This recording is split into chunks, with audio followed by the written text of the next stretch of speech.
So today we're going to be going through Lab. This is the first version of Lab, so this is sort of a part one. In Lab, you have a couple of things to think about, but the main goal of Lab is to try to get as much resources out of it as possible, which means that you want to do the maximum amount of fights, which um, essentially just means if you can do it without skipping, great. If you have to, then it's better to finish Lab out than it is to stagnate yourself and then not be able to get through. However, with Dura's Tears, shouldn't have too much of a problem. Um, in the beginning, you have a couple different floor designs where some of them will prevent you from going all the way through some of the floors without needing to get essentially skip like a battle floor. Floor. So in the very beginning here, you can see we've got this 3-row pattern.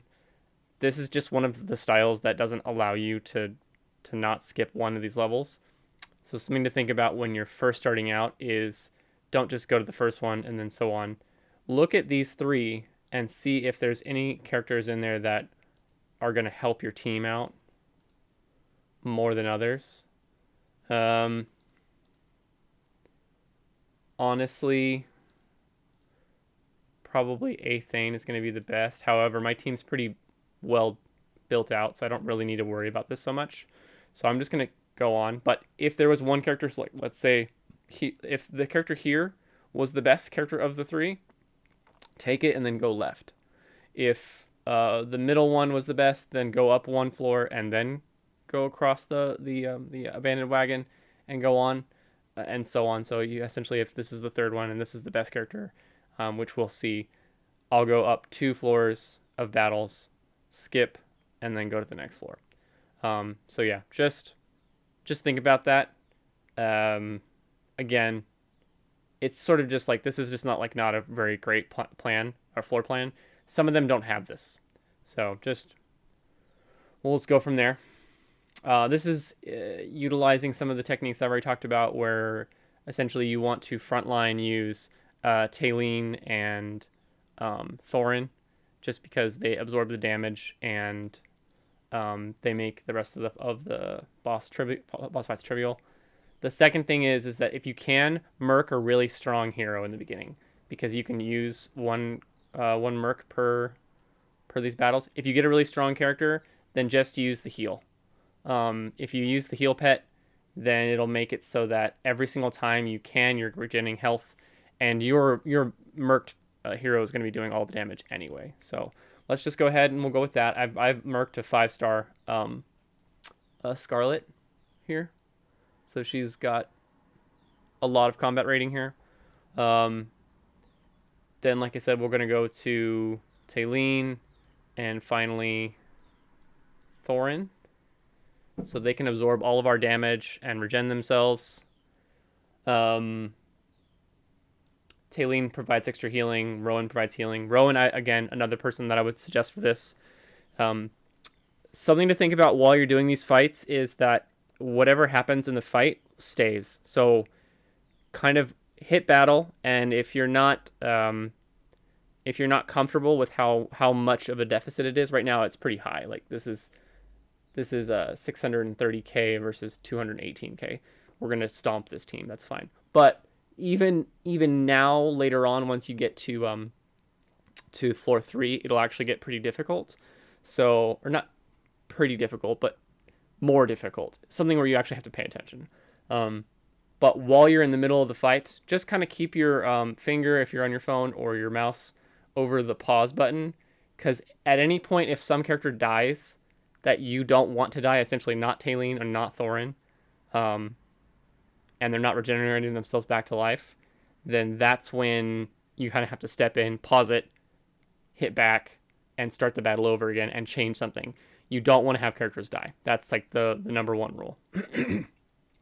So you kind of want to be setting yourself up later on for floor 3. So when you get to pick these relics, you want to make sure that you're getting the most out of each of them. I would say arguably this is probably the best one to get. However, I'm a big fan of these, which essentially just takes all of their health off of the screen. They have one on both ends. They have one that at the start of the battle, it takes a percentage of their health, and then at the end of the battle, there's another one that if they get to a certain like percentage, like 30%, 20%, then they just get instant killed by like these Reaper characters. So these are the ones that I pick. Again, this is probably the better one. You get ultimately about 12% attack because you can, or no, sorry, 20% attack ultimately after 5 battles. That's a good amount of attack. However, this is just, you don't even have to deal with it. You don't have to think about numbers. It's just gone. It also gives you a little bit of a shield. So that's a really good starter one. So we're going to go with that one. Let's see here if I chose one or not. I don't really need any of these characters. I guess I'll pick maybe Athane, I guess. We'll go this way. Yeah, why not? All right. And if you see here, see how the next floor opened up and you've got 3 different options here. The red and the gold essentially are designations for how many rewards you get. It's not so much in the actual rewards because you can see here 230, 58k, 28k, and this is 240, 56, 24. So it's slightly more. Interesting. This is actually less labyrinth coins. 58, 28. So it's more labyrinth coins, but it's less gold and less experience. So anyway, the main takeaway is that your relic drops are a guaranteed color. So with this one, you're going to get legendaries. With these ones, you're going to get blues. So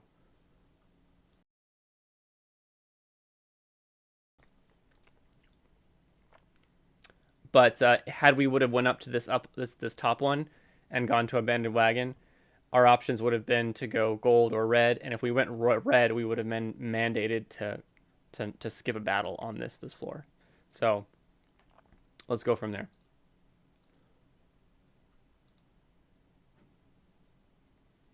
Again, floor 1's going to be really easy. Your Merc Hero is just going to kill everything.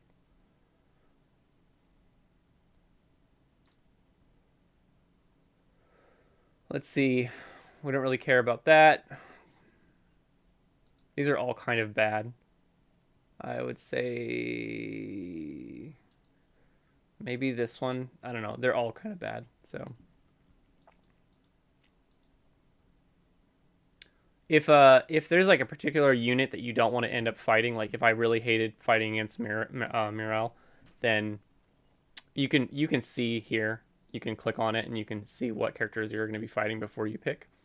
So again, right now the combat rating is so skewed in my favor that it doesn't even matter what the characters are. They're just going to die super quick. So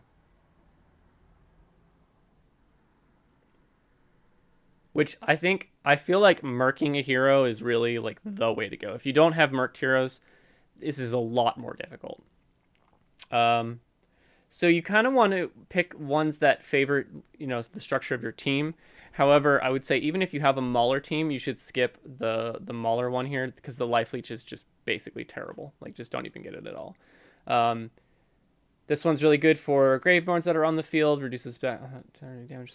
This one's really good as well. I think I'm going, because I have a merked hero and I don't have to care about the damage so much, I'm going to go a little bit defense heavy for the 3rd floor because a lot of times that's the thing that I noticed the most is that characters like Rowan will just die, and that's not good. So because they kind of have to support the whole team. So I'm gonna go ahead and pick this one.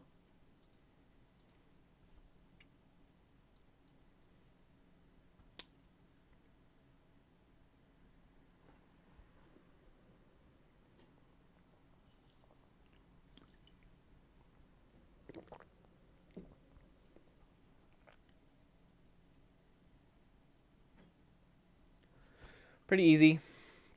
Ooh, this is one. This is like the one you're looking for, honestly. If you can get any variation of this, either rare, epic, or legendary, get it, because having the ability to just all of a sudden, once you hit the 3rd floor, when it gets really difficult, all of your stats are boosted, is invaluable. I would say it's kind of like the equivalent of if you're in your house and you're going to go outside and you know it's cold, you wait until you're about to go out and then you put on your jacket. So you walk out and yes, it's cold, but you're instantly warmer because of the jacket. So this is that jacket basically. Not to mention these ones are both basically terrible. So we'll choose that.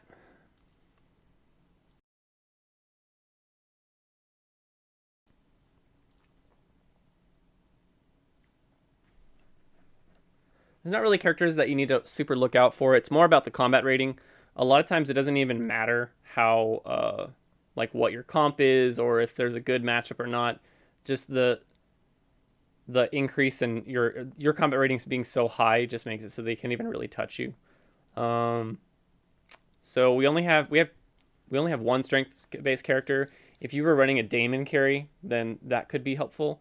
However, as I said before, you know, Rowan dying a lot and he's a light bearer, we're going to go ahead and get that one. So here's another section where you are forced to at one point skip. But if you see how these are laid out, you've got a fountain, a wagon, the mystic. It's set up in a way where it's like if you go left, out of 3 floors, you only get 1 battle. If we go right, we get 2 battles, and then we're forced. But the downside is that we don't get to Merc a hero from the labyrinth, and we also don't get to take advantage of the Fountain of Vitality if for whatever reason that our characters needed healing. But the benefit to us long term is that we get 2 floors of resources, which is 270 labyrinth coins, 280 labyrinth coins versus just 280. So remember that. That comes more into play when you're doing Dismal Lab. You have to make really difficult choices, like there'll be a relic that'll be in the center that's super amazing, but if you go that way, then you lose out on double rewards. So, yeah.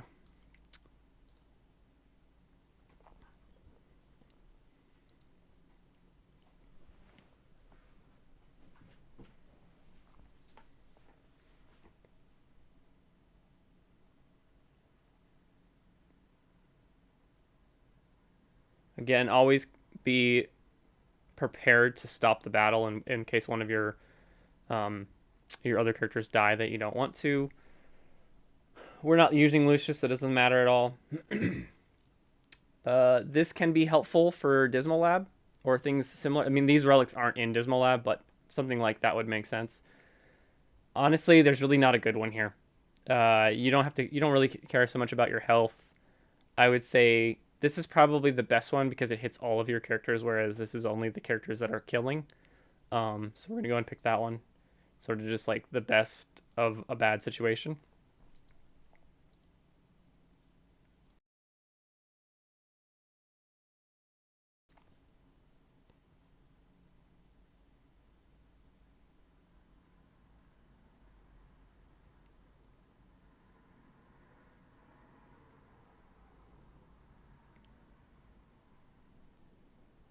Taline Thorin tank combo is just broken.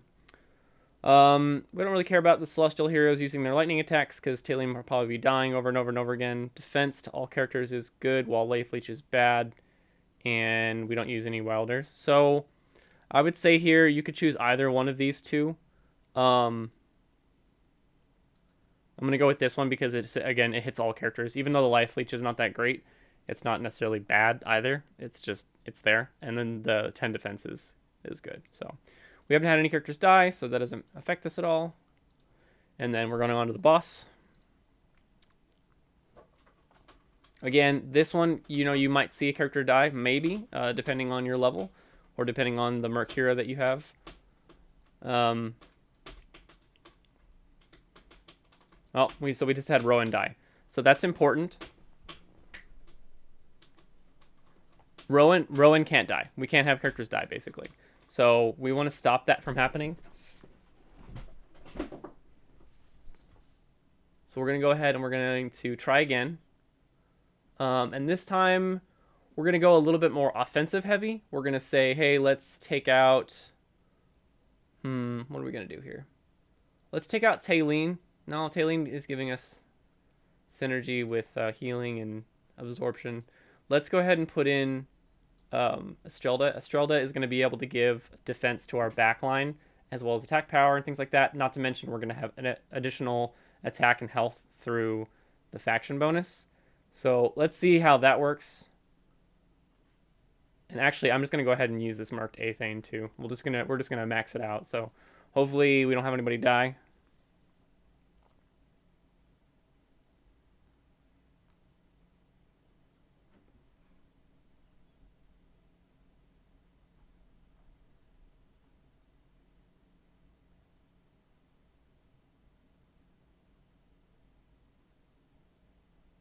And that's ultimately the goal. The goal is just get to the fight, don't have anybody die, get your rewards.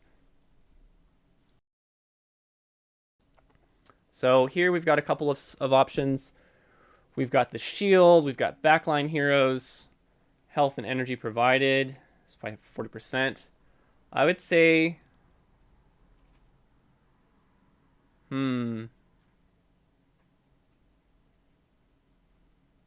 let's do this one. This one is going to give us more defense, basically.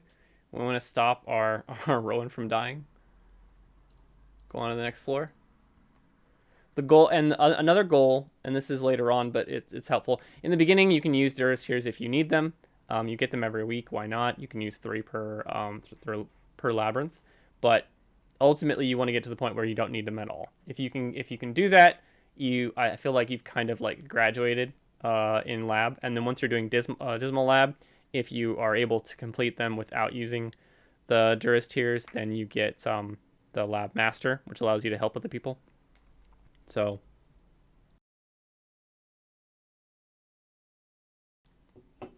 here's our first selection. Again, kind of you want to like look at it like chess, so like look ahead a couple moves. First floor is pretty easy. We're just gonna go right. Second floor is all combat, so we'll go middle. And the reason why we're gonna go middle is because if you see here, if we go right, then we're forced to go this direction. At that point, we don't have any choice. We're having to skip 2 floors of fights. This one is a non-skippable fight floor, basically. So you can't there's no option to fight. So we're gonna look here. Doesn't really matter who's here. We have to take it. So we're gonna go right, middle, left, and then this one, it being open, is going to be a combat floor. So we're going to be able to only skip 1.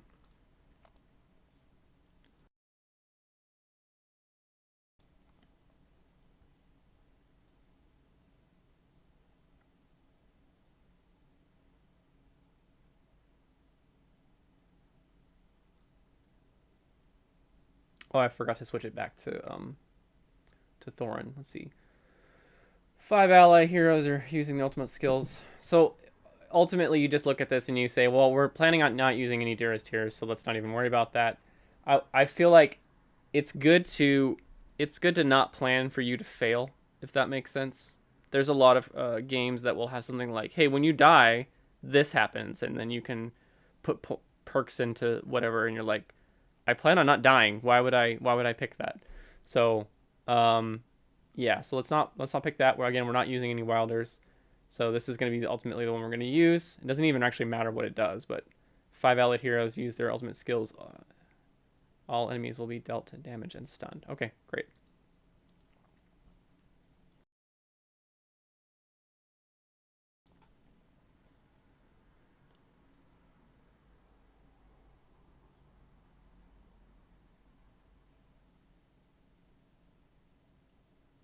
I think we're just going to stick with this team for now. It's working. Why not? Thorn really wasn't actually getting close to death anyway, and neither is Estrelda, but we'll just keep an eye on her.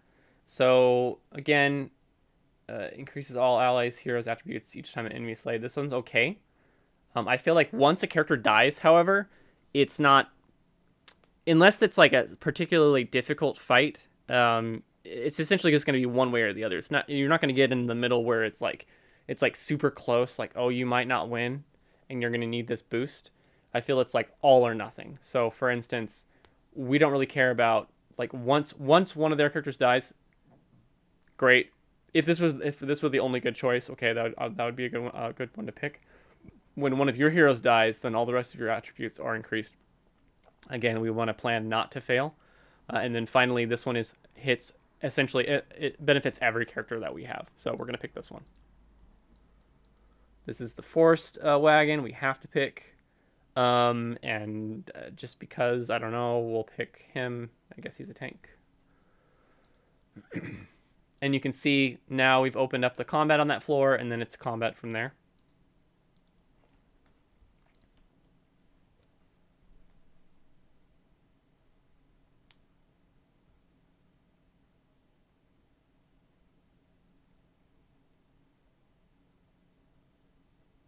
I think in a lot of cases, you want to just kind of use your highest tier units because they're going to have more health, more attack power, more defense, etc. And the combat rating does it's like a world of difference if you have a massive combat rating ratio in your favor. So all of these are really good. So here's a couple of like rules of thumb. I would say the shard of force. If you read this, it says here at the bottom that you don't get anything off of this first shard, but if you get a second one, then it gives you damage received is reduced by 15%, a third one 25, crit ratings 40. I would normally suggest to get this one. It's always really, really good. But we're in the middle of floor 2, and at some point during floor 3, we're not going to get many more of these rare ones. So our chances of getting these are kind of a little bit over. Again, if this were the beginning, then I would say absolutely pick it, but it's not. So next, I would say is probably Call to Arms. That's a really good one.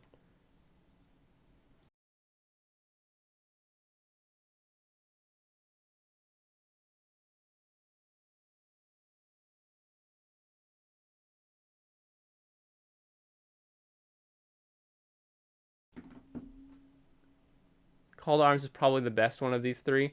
So if you see here, you get energy at the very, very beginning. That can essentially just make it so that all your characters get to ult right off the bat. 60 is not that much, but it's better than these, in my opinion. You could gamble and get the shard. We don't really need it much at this point anyway, like I said.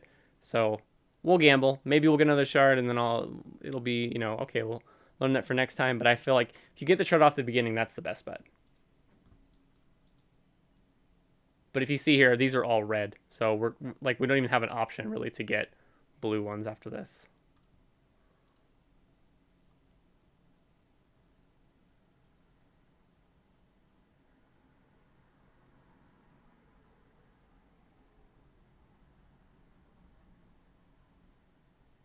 Just keeping an eye on our character's health, make sure nobody dies.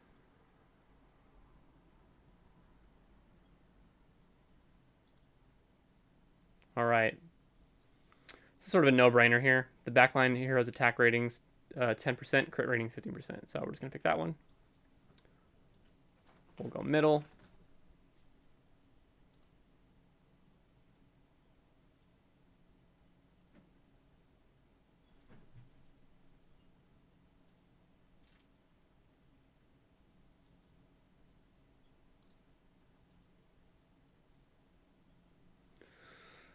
There's like nothing really good here. Let's see.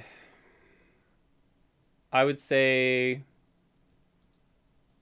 probably this. These are both pretty trash. I guess we'll just pick this one. Why not? So again, here we've got options. If you see here, this one has 2 yellow ways, or two brown, and this one's 2 red. So we want to go 2 red for a better relics as well as better rewards. It looks like 6-5, 39, and 6-4, 3-7. So yeah, it's just slightly better, but it is more in the long term, like war of attrition sort of way.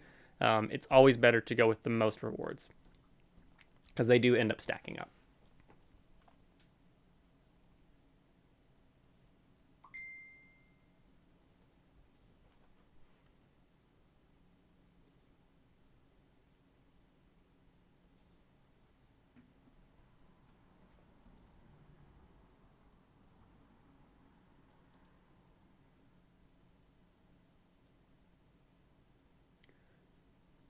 These ones are all pretty good. I would say If you didn't have a merc hero and you were using all of your own characters, I would say get the haste because this affects your whole team. However, since our main damage carry is a merc Scarlet and that's intelligence, I'm gonna select this one just because she's gonna be doing all of our damage. So 20% of all of our damage is better than haste for everybody.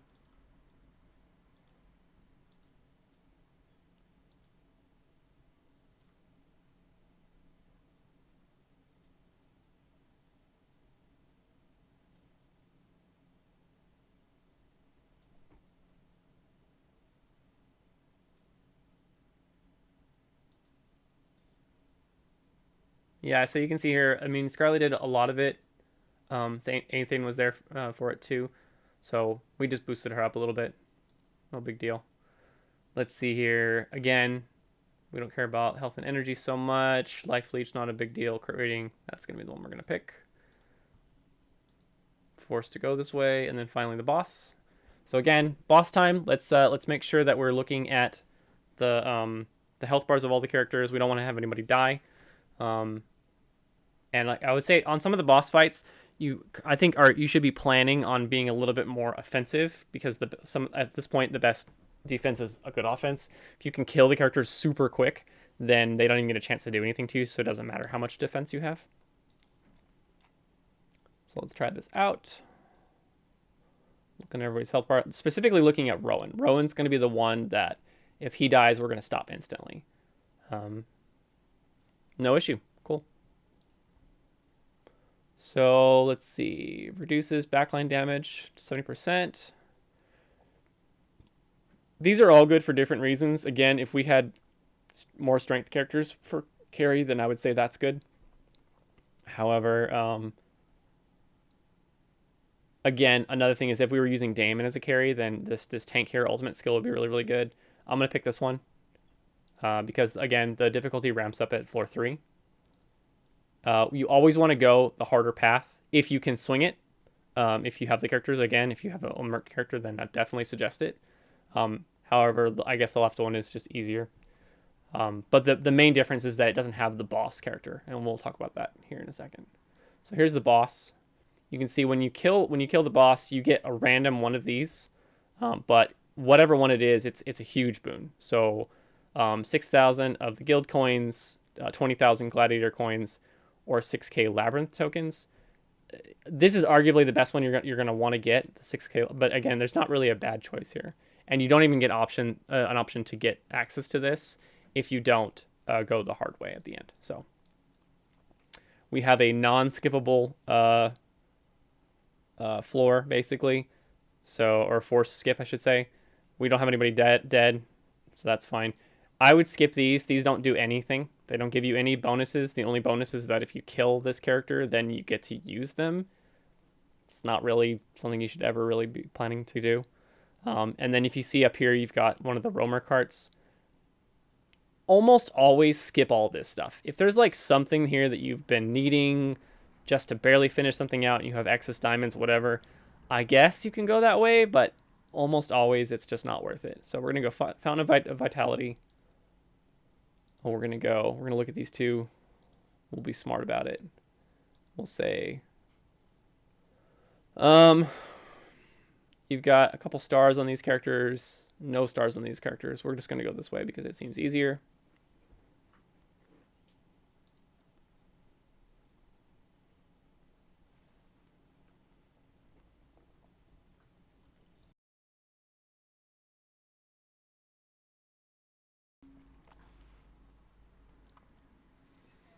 Rowan's just pumping, no issues. Okay, so here's another one of my favorites. This is the charm option for relics.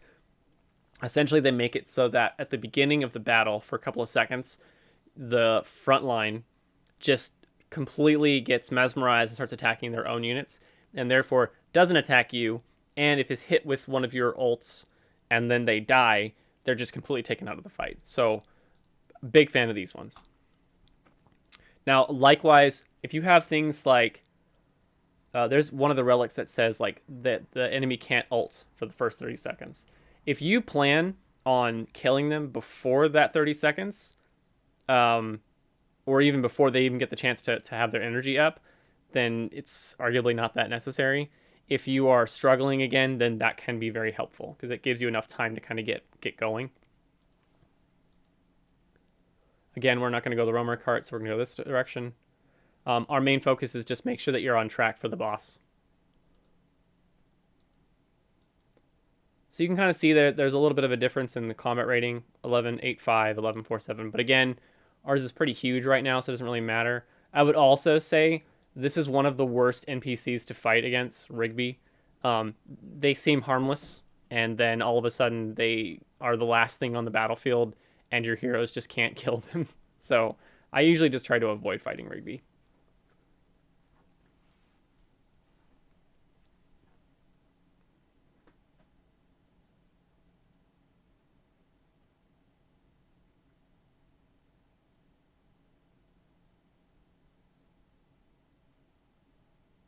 So you can see the difficulty on this floor is a little bit harder. We're not just instantly killing everything. I would say you could go either one of these two directions. If you wanted to go more defensive, then you could do this. However, I'm going to go more offense at this point because I feel like we're kind of, like our offense slowed a little bit, so I might want to like pick that back up.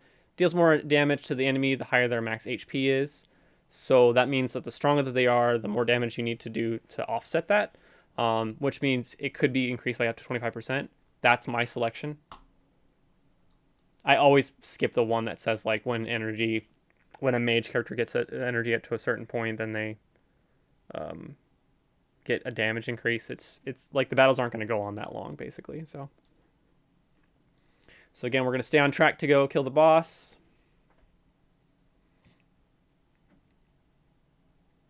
And you notice each one of these relics that we're getting are increasing our combat rating. So that's really helpful to understand like how powerful these relics are and how much they help you throughout the fights.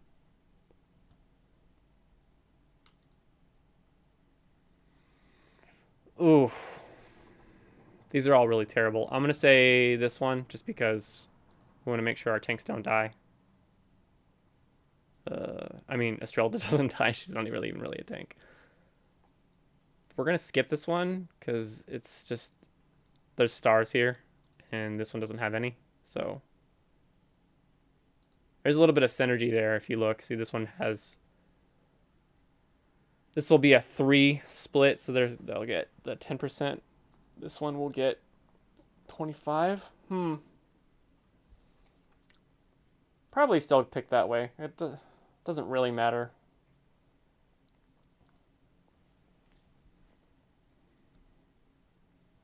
Important thing is just keep an eye on Rowan, because he's the weakest link right now. He's only at an E+ copy. I do have another one waiting for him to go up to Legendary Plus and then Mythic, but I just need food.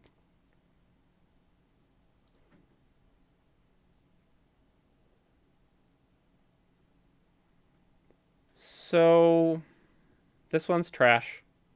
Causes random enemy to target more damage. This one's pretty good, and especially since we're about to be fighting the boss.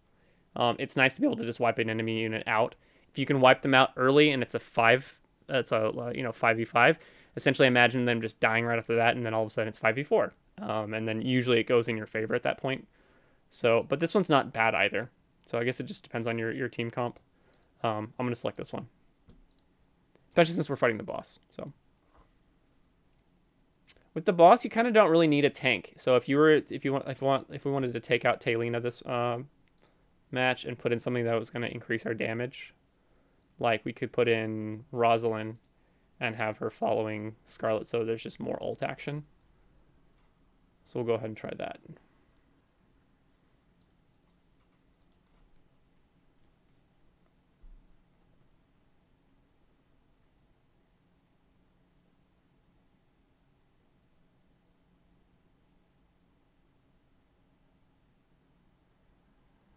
Just needed the ult.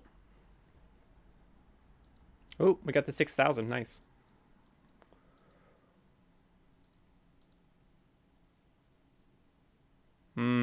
That's a pretty strong team. I also hate fighting against Lucius. His shield is annoying, and I don't really have anything at this point to counter. So we're going to go this way.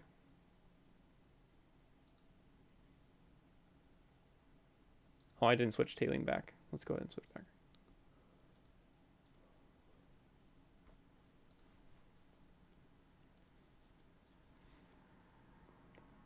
The tree is also kind of annoying to fight against just because he just heals himself a lot. He's got a lot of sustain. Um, only when the NPC is using him.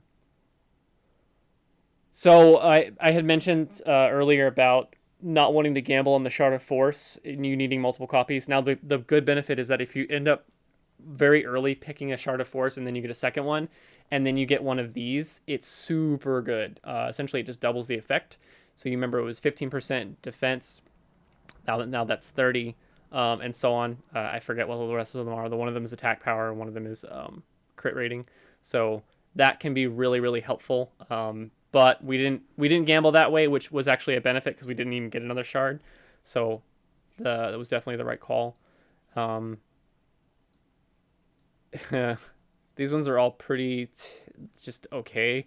I'm just gonna pick this one because it's here. We're at the boss. We don't even really need anything super crazy. So, all right, boss time. Again, we're just gonna go offense. See how that works. We're also going to use that one. Again, we're just gonna go full offense. Just keep an eye on Rowan. That's the main thing. If Rowan dies, but we kill them, it doesn't really matter because the main goal of this was just to kill this boss.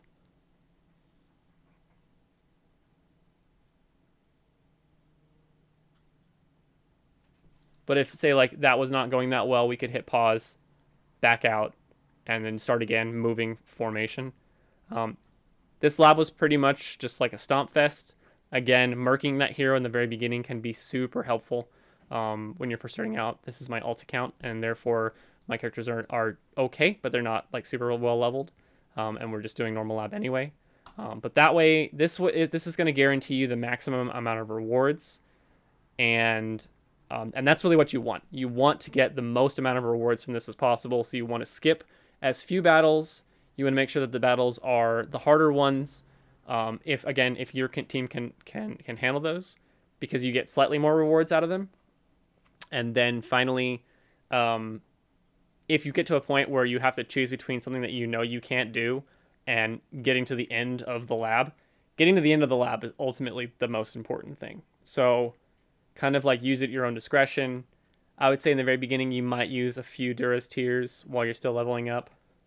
If you leveled up maybe bad characters or you're not using the hold your finger over the pause button strategy, then you might have to use more tiers than 0. And then ultimately, once you finish out doing the labs, you do it 30 times, or I think it was something like if you get to chapter 26, and you complete the lab 30 times, then you unlock Dismal Lab, and then that will be the next video. So hopefully this has been helpful. Hopefully you get max rewards out of it, and the more rewards you get, the better and faster you can progress. Take care.